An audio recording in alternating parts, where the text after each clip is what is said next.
Your Toyota BC dealers present BC Outdoor Sport Fishing.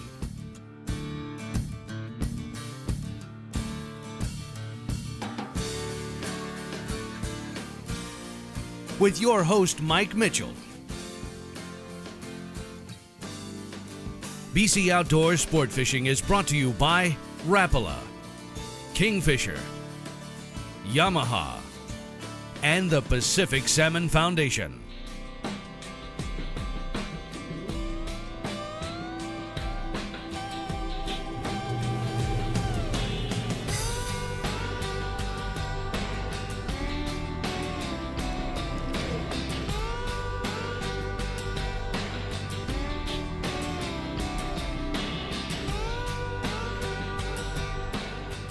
Welcome everybody to BC Outdoor Sport Fishing. I'm your host, Mike Mitchell. Today we're fishing with Mike Kelly from Tides and Tails. Again, I should say. Again, yeah. Welcome back to Port Hardy, Mike. I love this area. This is probably one of my top 2 or 3 spots in the world, man. This is awesome.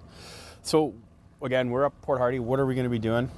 Okay, well, we're fishing in Hardy Bay right now, fairly close to Port Hardy, really about 5-6 minutes from the dock. Nice. And being middle of August right now, we're seeing fairly high abundance of coho, Chinook salmon, some pink salmon. So today we're going to be focusing on looking for Chinook salmon and coho salmon, and going to try a few different tactics and see what we can come up with. Good. And again, Port Hardy is north. I always call it north tip of the island. Is that kind of right? Yeah, I would agree. We're sort of on the northeast side of the island, and so it's an excellent place to find all species of Pacific salmon, and lots of times really close to home. So. Cool. And getting here again, it's easy drive from Nanaimo if you're taking the ferry across. So they got an airport in here that you can fly into. Absolutely. From the South Terminal, and Pacific Coastal brings everybody up. And then several scheduled flights a day, and plus we've got a good highway coming up here, and so it's very easy to access. Of course, then we're staying at the quarter deck, and we got moorage there. Absolutely. Through, Brenda and the gang set us up. Great hotel, nice and quiet, and right at the water. So really easy to get to and from the boat and stuff. Very conveniently located, very close to the grounds. A nice marina, nice hotel, and they've got a good restaurant. So it's tough to beat. Well, you know what? Enough talk. I think we should tend to our lines and watch the boat here, and we should maybe get some fish. What do you say? Sounds like a plan, All right, buddy. Let's get some fish.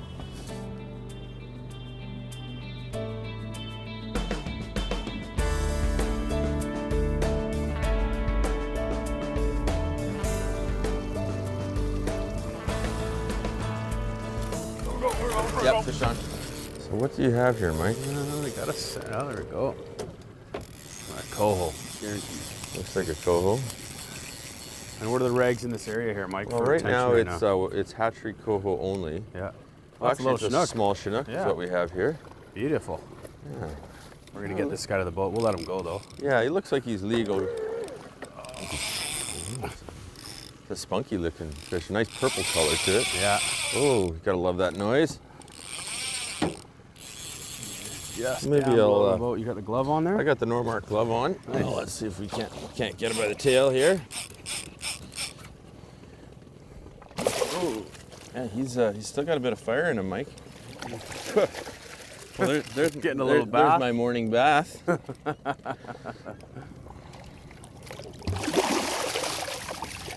him by the tail there. Yeah.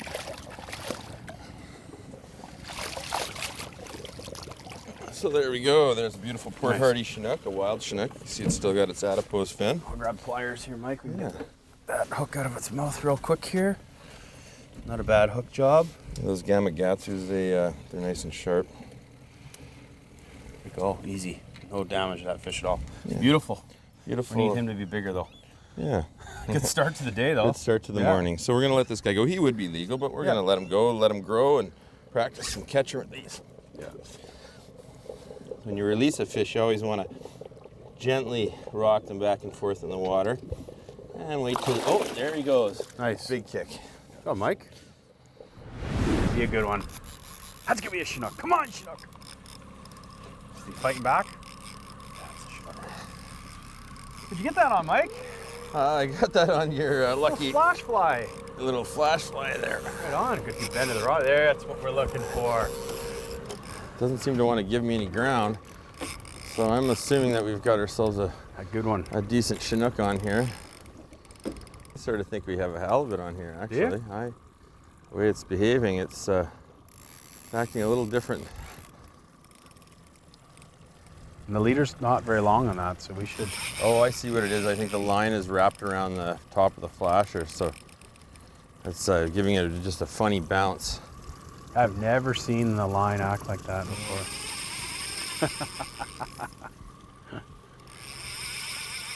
Oh, yeah.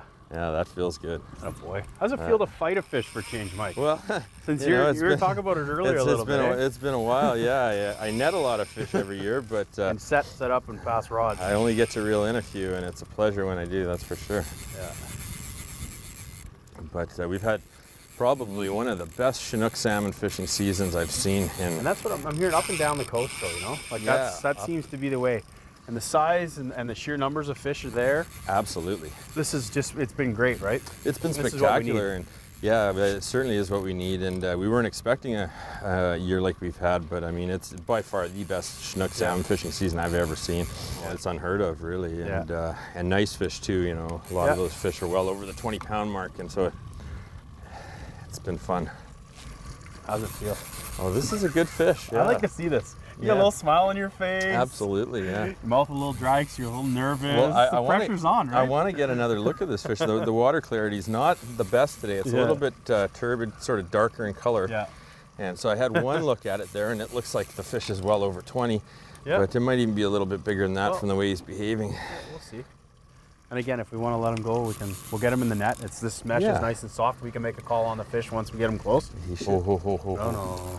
That thing's got you see the paddle on that? Yeah. You see the paddle on that fish? That is a good fish.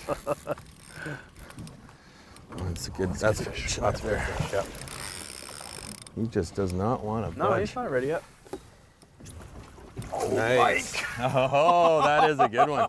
Absolutely. That is what we've been looking for. Look at the hook popped out. Oh, it popped out in the net. Look at that, Mike. Look at the length of that fish. You can see it's missing his adipose fin right by my thumb here. Nice hatchery fish. Gorgeous. Look at the colors. I'm going to grab the scale. See the spots on his tail? I'm going to grab the scale. Black teeth. What are you thinking, Mike? Look at the Rapala scale here. I'm going to say 22. That's my guess.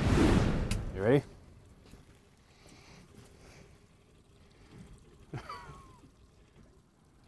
$21.5. That's a good guess. Yes, nice fish. That fish sure put up a good fight. I'm very impressed. Drop your anchor. We'll be right back with more BC Outdoor Sport Fishing. Closed captioning is provided by Ace Line Hauler, the only prawn trap puller built West Coast tough.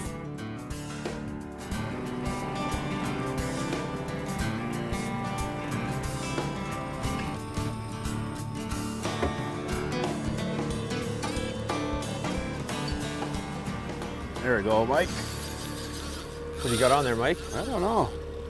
I would say, by the way it's running, I'd say it's probably a medium-sized Chinook, Mike. Yeah, that's what it looks like.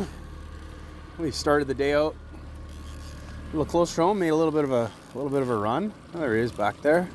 I sort of think it's going to be a Chinook there, Mike. Yeah, I think you're right. It's acting. You're right.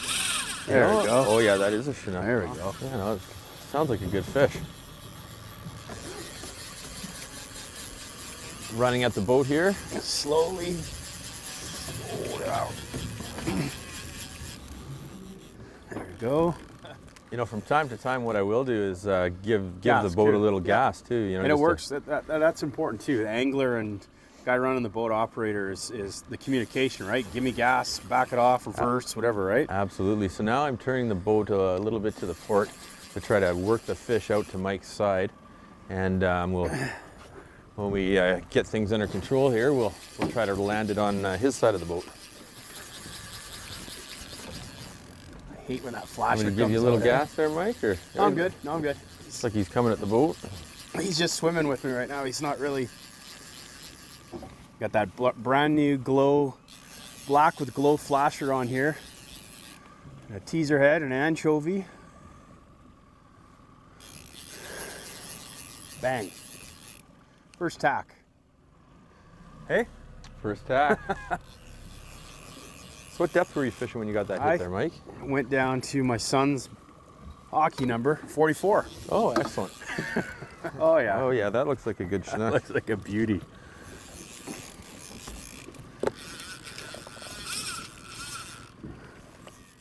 See if I can.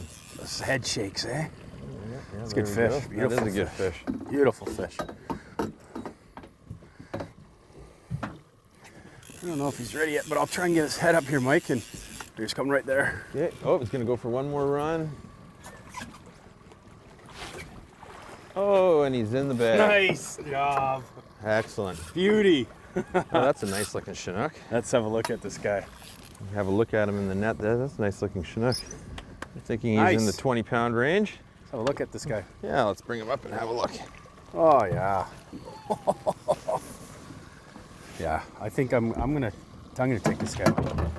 He's beautiful size fish. What do you think? It's your call. It's Yeah, your I'd like fish. to take him. Yeah, I like him. We can take him over to the smoker and get him done up. Look at that, eh? Bet you it's a Yeah. white. Yeah, actually, well, if you look under the gills here, you can have a look in there, and oh, I see a little bit of red down in there. Yeah. So yeah, it's go. definitely a red spring. And this is how, for the people at home, this is how you tell. If you look down inside the gill plate there, you can see there's a little bit of orange. You Yeah. can see the orange meat. So that is a red spring. Nice. All right. Well, I'll take the hooks out. No, he wasn't going anywhere. These good sharp Gamakatsu hooks, they certainly hold very He well. wouldn't have in the gills down there. Oh yeah, Not allowed so to go in this was a good one to keep. Yeah. Couldn't have kept this guy's. It's good to practice catch and release, of course, but if you do get one that's hooked in the gills or bleeding, those are the ones you want to take and release the good, healthy, strong fish. 22-pound Chinook. Absolutely. And you know what? It's funny because it's spitting out. Well, not spitting anymore, but they're big sand lances are coming out. Or Yeah, so we're kind of needlefish. so we're kind of getting an idea of the size of the bait we're going to be using, and Absolutely. if we have to, the anchovies working on it now, but we may have to go to smaller coyote spoons to match. But Absolutely. that's beautiful Chinook. This fish took a lot of line too, right off the bat. So Look at the tail on that thing. I'm having to get a little hold on him. yeah, Good. Open up that fish box for me, my friend. I'll mark him on my license, and we'll grab another one. Learning with the pros. Brought to you by your Toyota BC dealers. We're going to talk to you a little bit about the C-Tag program with Mike Kelly from Tides and Tails, and give us an explanation, Mike, what C-Tag is all about. Okay, well, as many of you have gone on charters this year, you've probably noticed this decal on the side of a boat or on a place of business for charter boats and lodges. And basically the Certified Tidal Angling Guide program is a program that was initiated by the Sportfish Institute of BC. And it's an accreditation program to provide service providers with a means to show that they are professionals and that they are serious about their business. So when you get a certified tidal angling guide, you know that the guide has gone through all the steps to ensure that they have all the credentials, the proper credentials to do their job. And so by that I mean things like the small vessel operator proficiency ticket that charter boat guides would need to have. They would have a marine first aid ticket, that they would also have a radio operator certificate and the marine emergency duties certificate. And it also entails through the accreditation process that the guide has a certain amount of experience to do the job. And so when you go out on the water with one of these guys, you know you're getting an experienced person that knows how to handle a boat, knows how to catch the fish, and safety. Yeah, and that's very important out on the water, right? Absolutely. Sure. And it encompasses many different factors, from vessel care and maintenance to dealing with the weather, reading maps. There is a lot of facets to running a boat on the ocean, and so when you go with a guide that's a certified tidal angling guide, you know that you're getting an experienced person that knows what they're doing and that's going to provide you with not only a fun, enjoyable experience on the water, but a safe one as well. Great. Okay, so make sure we look for decals on boats or place of businesses like yours.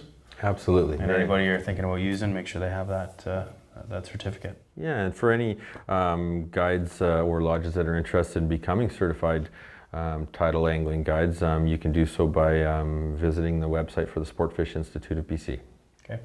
For more tips like this, visit bcoutdoorsmagazine.com.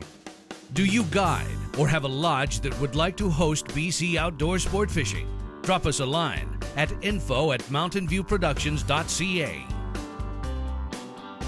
There's more BC Outdoors sport fishing right after this break.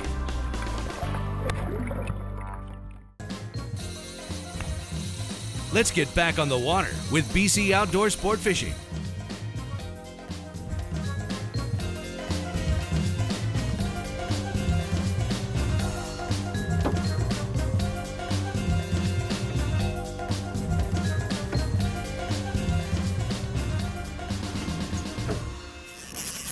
Oh yeah, another one.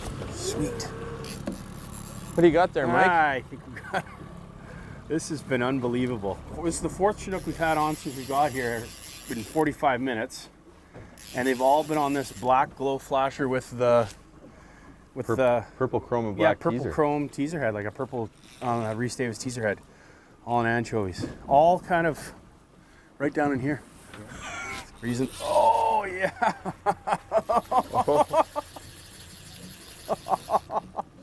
That is awesome.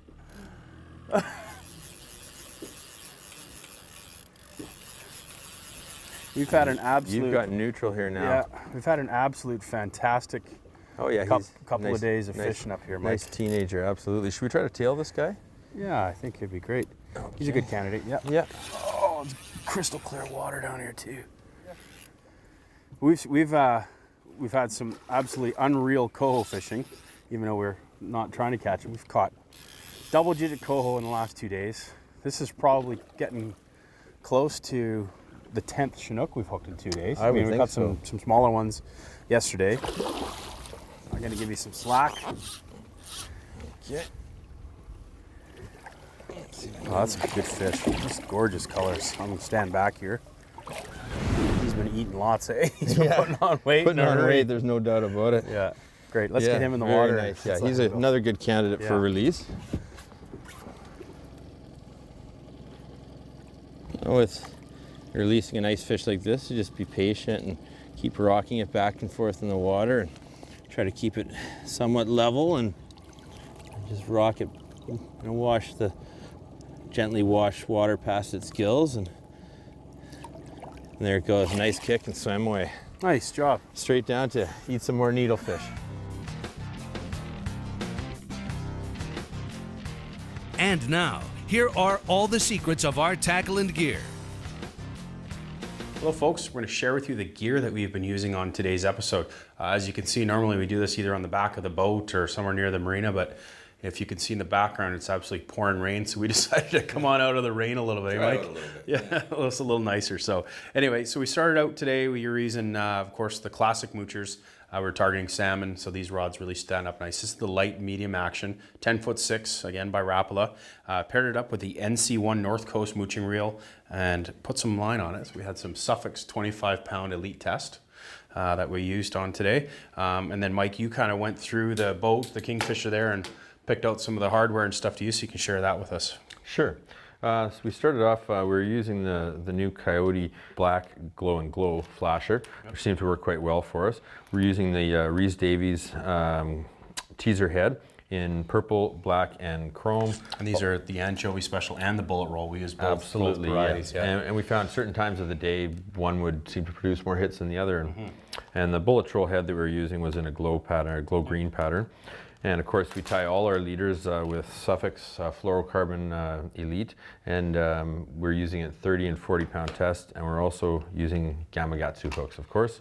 Okay. And again, they have to be barbless on our coast. So length of leader today, we were using 7-foot leaders on the anchovy specials and also on the bullet rolls. And then for the flash fly, which caught a Chinook yesterday on, they were about 5 feet leaders too, right? We tried some different things with some anchovies on different episodes, folks. We've done some dyeing and stuff, but this time we just went with a UV sheen and we used the bait and brine, and this just adds that little flash, I think, made the difference, right? We tried to do a little experimenting yesterday with some stuff, and this seemed to outproduce some of the things that we're using too. And then of course, scents, right? I'm becoming a big fan of scent. I don't know about you. Absolutely, you know, when if times get slow out there, you're not taking the bites, it always helps to put a little scent on there. And we again do the taste test comparison from one side to the other, and it seems like the hits come on the side that have been juiced. So definitely again, something I keep in my tackle box. Yeah, so this anchovy super gel and herring super gel. And that's basically the secrets to the main stuff. And of course, our 24-foot Kingfisher got us to and from the grounds comfortably and absolutely and quickly. And then the 225 Yamaha on the kicker helped us out. And then the sounders were again important. Finding those bait balls was an important thing today. And of course, the downriggers up and down to match where the bait is. Makes things easy when you got the good helps gear. to have good equipment. It really makes a big difference. For sure. So folks, you're going to have a chance to check out the list. We're going to follow up here, and we'll see you out on the water.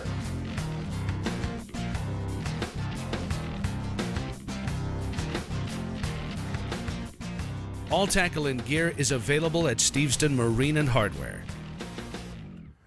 Well, Mike, hate to say it, bite's definitely turned off a little bit. Yeah, as soon as that tide switched, the fish went to sleep, I guess.